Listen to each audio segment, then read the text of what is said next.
Cet incident porte de Versailles à Paris, François Hollande a été pris à partie par une femme qui lui a jeté un sac de farine, Mathieu. Oui, le candidat socialiste était en train de signer la charte de la Fondation Abbé Pierre sur le mal logement. François Hollande a fait preuve, vous allez voir, de sang-froid et s'est tout simplement éloigné.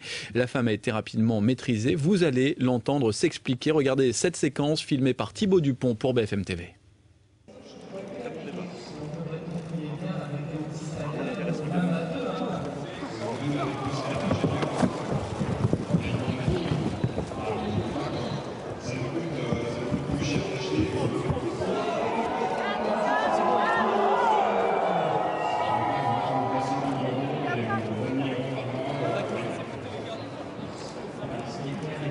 On va calmer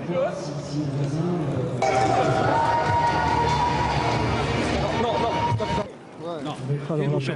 On la sort silo, on la sort par l'autre côté. Je ça gentiment quand même. On apprécie ni la Fondation Abbé Pierre qu'on peut apprécier, ni des manifestations comme celle-là, ni éventuellement le fait qu'on est sous sa Un micro sous votre oreiller. Pourquoi vous avez fait ça, madame?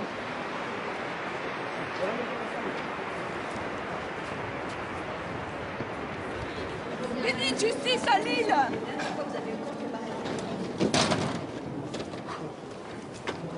Je m'appelle Claire Seguin, j'ai 45 ans, je suis en train d'être assassinée à Lille par les socialistes. J'ai un blog qui s'appelle Un micro sous votre oreiller, que j'ai monté par désespoir de cause, je préférerais qu'il n'y en ait pas. Je suis absolument à bout de ressources parce que la loi, elle n'est plus appliquée. C'est-à-dire que cette impunité dont tout le monde parle avec fracas en disant c'est une honte, les socialistes l'applient, se l'accordent d'une façon éhontée. S'il vous plaît, Parce allez-y. que ça arrange leurs Allez-y affaires. entendre la porte là. Image, on le rappelle donc, réalisée par Thibaut Dupont. Alors on va retrouver Apolline de Malherbe à la porte de Versailles à Paris, puisque François Hollande était venu signer ce contrat social contre le mal logement à l'appel de la Fondation Abbé Pierre. Apolline, vous avez assisté à la scène, bien sûr. Ensuite, François Hollande a tenu une conférence de presse. Comment a-t-il réagi? Qu'a-t-il dit? Eh ben, entre les deux, d'abord, il a été se changer, ou plutôt cacher toute trace de farine. Il s'est éclipsé dans les coulisses. Il a enfilé son manteau qu'il a fermé vraiment jusqu'en haut pour qu'on ne voit plus aucune trace de cette agression. François Hollande qui, effectivement, est resté calme et qui a voulu préciser que ça ne changeait rien sur le fond, qu'il était bienvenu pour le logement. Écoutez. Bonne chose, il y a une personne qui, visiblement, était irresponsable, on va dire les choses ainsi. Et qui a essayé d'utiliser cette réunion à d'autres fins.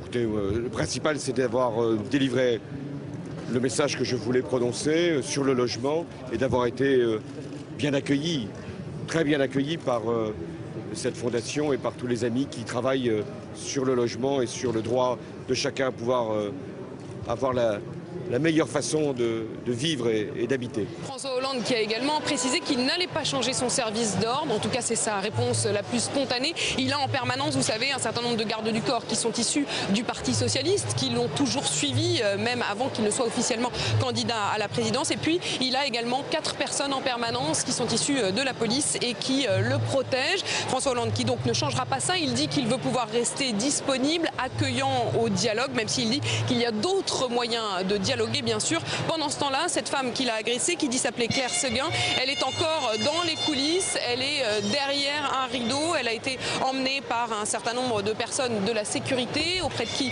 elle est écoutée. François Hollande qui a donc été aspergé de farine, mais qui un peu plus tôt avait été hué, là pour le coup, sur le fond, sur les idées, puisqu'il a refusé de s'engager à mettre fin aux exclusions des logements. Donc vous le voyez, hué pendant son débat et enfariné à la suite.